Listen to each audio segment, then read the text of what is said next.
everybody, this is Marjorie. Look at me today. I think I could be in the circus. She, and by the way, link down below. Now, circus, that's quite coincidental because that's my story today. I was going to tell you about my circus story. Right, well, Senga and me were out the shopping, right? She said, will you go down the shops with me, Marjorie? Because I need to go into Argos. She wanted one of the gas cylinders for her soda stream, right? So she's in there. She was in for ages. I don't know how long it takes. Sometimes in these shops, anyway. This man comes up, right, and he's looking at me as if he kens who I am, and I'm looking at him and I'm thinking, I don't recognise your face. But he looked, you know that way somebody's coming towards you and they're like, and you're like, So anyway, he walks right up to me, right up to me, bold as brass and as a brazen stake, right, and he says, hello, Phil McCracken. I went, excuse me, I don't even know you. I went, Phil, your own Kraken. He says, no, Phil McCracken. I'm Senga's friend from the circus, remember? I used to work with Senga in the circus. I went, oh, Phil McCracken, you should have said. So anyway, Senga comes wandering out with her wee Argos bag and she's got her gasoline. No, the gas cylinder for, you know, for the soda stream. Anyway, they were having like, it was like, surprise, surprise, I expected Cilla Black to jump out and go, surprise, surprise. Well, it would be a surprise if Cilla Black jumped out because she's dead. Anyway, moving on. So, they're having a nice wee catch-up. Oh, it was lovely. And Senga says to Phil, what you doing now, Phil? What you up to? You keeping yourself busy? And he says, oh, well, you know me, Senga, I'm back in the circus because I just can't settle. And I says, oh, I loved her in The Greatest Showman, can't settle. This is me. I never understood that song, This Is Me, because, well, who else are you going to be? You're not going to jump out and go, this is somebody else, because quite clearly it's you, Anyway, moving on. So, I says, remind me how you two met again. How did you two become pals? And she says, well, Senga, she says, well, Phil and I used to work in the trapeze together. And I says, I didn't know, Phil McCracken, that you were on the trapeze. He says, oh, aye. What happened was, right, there was one night, they were a man doing. They were a man doing, because there was 4 of them on the trapeze and they were a man doing. He wasn't well, right? Now, Phil was the candy floss man, so he was behind the confectionery stall because he did all the whippy, the sticks and the candy floss. Now, no training, no net. It was a wee bit dicey. It was a wee bit dicey that he tried the trapeze with no training for the first time, but that's life in the circus. You muck in, you roll your sleeves up, you climb a ladder, and you risk death for the entertainment of all the wee bairnies. Anyway, so that was that, and I says, oh, that's lovely, that's nice that you bumped into each other, isn't it? And Senga says to Phil, how's Betty? And I says, who's Betty? She went, remember wee Betty the bumblebee? Remember Senga when she joined when she joined the circus, she used to swallow the bumblebee, and the wee Betty the bumblebee used to come farting out, playing the trumpet.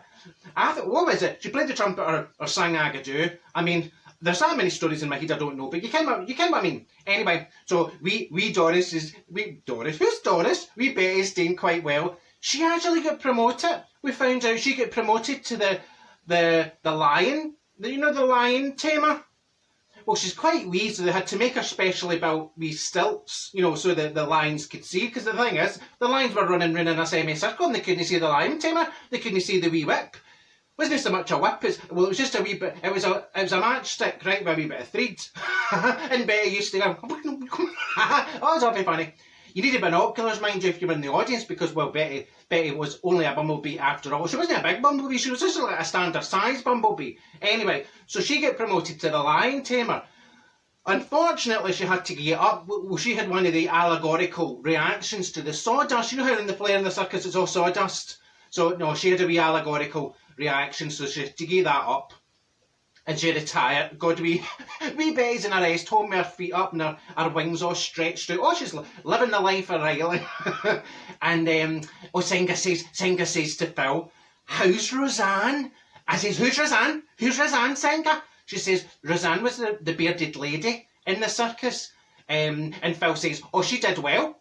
She became a juggler, right? She was a juggling bearded lady. But then she ran away. She eloped with Roger the Ringmaster. I says, this is pure like a soap opera. I mean, this is like a circus, all the comings and goings. And Senka says, oh, I wouldn't have put they two together. I wouldn't have put Roger the Ringmaster and Roseanne the Bearded Lady together. Didn't turn out. Didn't work out the way they were hoping. So Roger ran away. Well, I think they said as a zebra. Was it a zebra or was it a zoologist? Something like that. It started with a Z. It's xylophone. I didn't remember. Anyway, so Roseanne, the Bearded Lady, well, she did well for herself. She ended up as a trainee doing the electrolysis, you know, in About Face in St Enoch's Square. So that worked out well for her. I mean, you know, she's pretty experienced, you know. So that was fine. I says, what happened during the COVID, Phil? What did you do when you were all out of work? He says, oh, well, the tent was used as a COVID, you know, vaccination centre. I says, listen, I made a right fool of myself. I was walking by the vaccination centre. Well, I just glanced. I glanced through and I didn't really read it right. I thought it said vacation centre. I thought it was like Thomas Cook. I went in and the woman says, yeah, have you got an appointment? I went, no, I'm just popping in here to see what your special deals are. I was thinking about a wee fortnight in Malibu. She went, huh? She says, this is a vaccination centre. I says, I thought it was a vacation centre. She looked at me as if I was stupid. I says, oh well, that was that. Anyway, so we says we better go. We better crack on, Phil, because we've got lots to do. So right, singing me are walking down for this show back to the motor. And I says, oh, that was lovely, wasn't it? The singer says, oh no, that was a right blast from the past. I says, it's nice, isn't it, when you bump into somebody you've not seen for ages and you go, oh, it's you, hello, and you try and mind their name, right? And you're talking to them for about 6 minutes and you're like, it'll come to me, and by the time you remember their name, well, they're away. And you're shouting after them and you make yourself hoarse. Anyway, so she says, oh, that was a lovely wee blast from the past. And I says, right, we better get ourselves together, Singer, because we were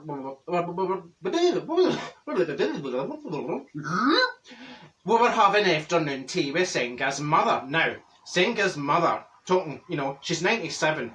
She's got a wee bit of a wind problem, has Singa's mother. And I'm thinking to myself, blast for the past. There'll be a few more blasts for the past coming shortly.